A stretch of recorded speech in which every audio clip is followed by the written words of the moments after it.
For this chainsaw, we've chosen a low-pressure fuel injection technology as a fuel delivery system because of all the benefits it brings to its power, weight, and size. The generator powers the ECU. The crankcase sensor sends parameters to the ECU, such as crankcase pressure, crankcase temperature, and crank angle. The pump function of the fuel pump is created by the crankcase pressure alteration, which provides a low-pressure stream of fuel to the injector.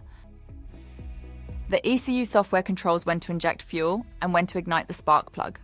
The fuel is injected into the air-fuel inlet in front of the throttle valve. As usual, the air is controlled by the trigger and throttle valve.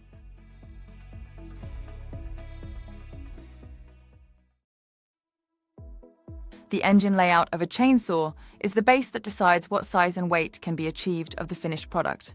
The goal for this chainsaw has been to design a compact 60cc chainsaw, and therefore a short-stroke engine layout was chosen.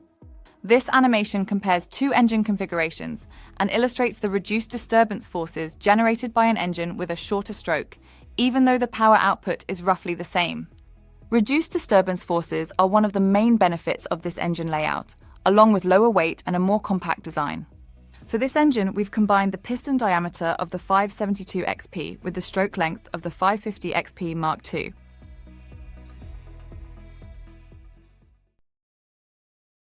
The purge pump has two functions depending on hot or cold start. For cold start, purge 6 times to make sure that there is fuel all the way to the injector.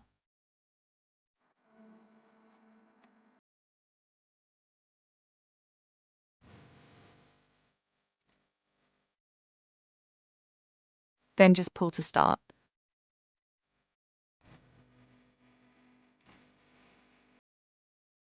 For hot start, purge 6 times to ensure that possible air in the fuel is pushed back to the fuel tank, and new, air-free fuel finds its way to the injector.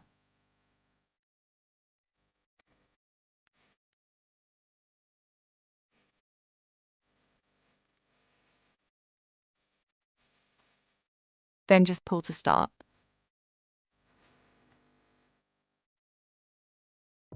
The ignition module on the 564XP is integrated in the engine control unit, enabling a more compact solution. By doing this, we gain an unbroken airflow around the flywheel, which enhances our engine cooling capabilities. It also minimizes wear on the cables, increasing the reliability of the ignition system. By removing the magnets from the outside of the flywheel, we gain a more efficient and lighter design. This adds further to the cooling capacity and reduces the gyroscopic forces significantly.